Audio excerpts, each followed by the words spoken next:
Nobel Peace Prize winner Nelson Mandela famously said, "Education is the most powerful tool you can use to change the world." And while there are many ways and places to get an education, many of us are setting our sights on college.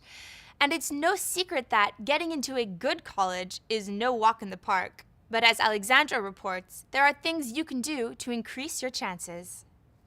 While there are thousands of colleges in the U.S., most of us can name many of the schools that have reputations for being the hardest to get into.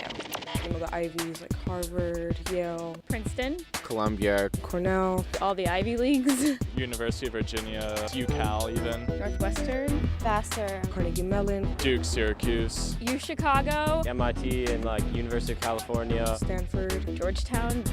And there are lots of others. But still, getting into a good college can be daunting. To give us some advice, we're joined by Jason Ma. He's a college prep coach as well as the author of the book, Young Leaders 3.0. Hi, Jason.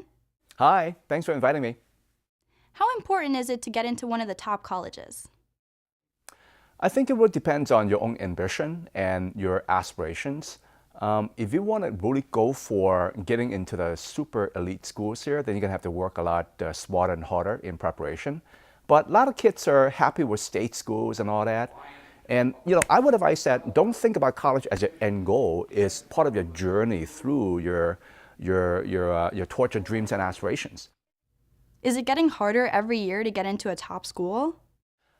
It is, and I think it's really largely due to an increasing number of applications per year, while the physical dorm room spaces remains constant or fairly similar. It's not going to increase that much. So when you have more and more applications as the denominator, and then you have the same number of admits per year, then the admit rate is going to keep on dropping.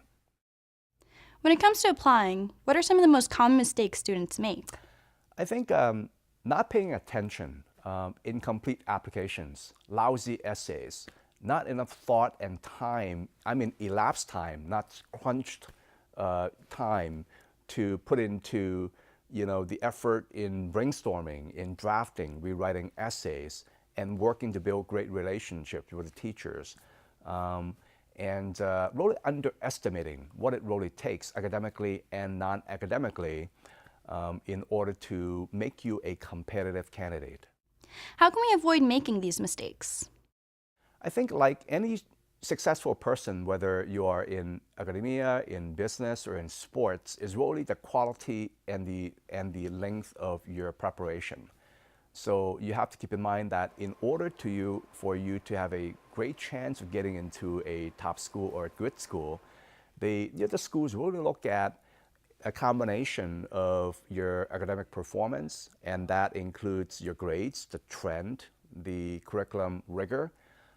They look at pretty much a transcript on there, the courses you took, and they look at your new SAT or the ACT with writing, your SAT subject tests or SAT 2s, and certain schools look for 2 or 3. And those are just kind of ballpark materials for a lot of the top schools.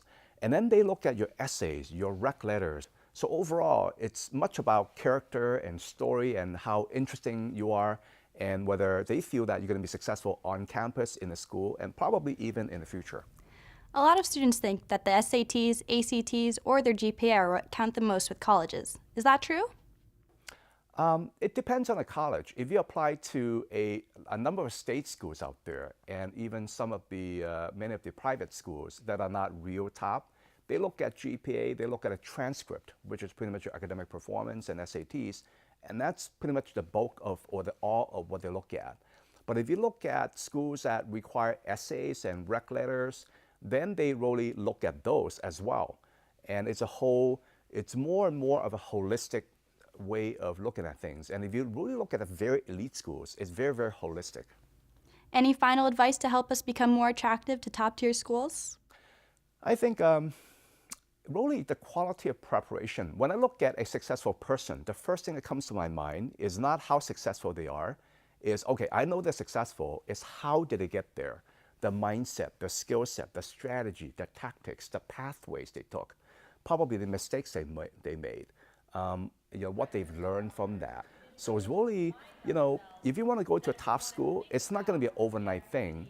oftentimes overnight success comes from years of learning and practice. Jason, thanks for the info. Thank you. Thanks for inviting. For the record, there are many successful people who not only didn't go to the top colleges, they didn't even graduate from any college. From food guru Rachel Ray to the genius behind Apple, Steve Jobs. But if getting a college degree is your goal, you really need to do your homework before you apply. For Teen Kids News, I'm Alexandra.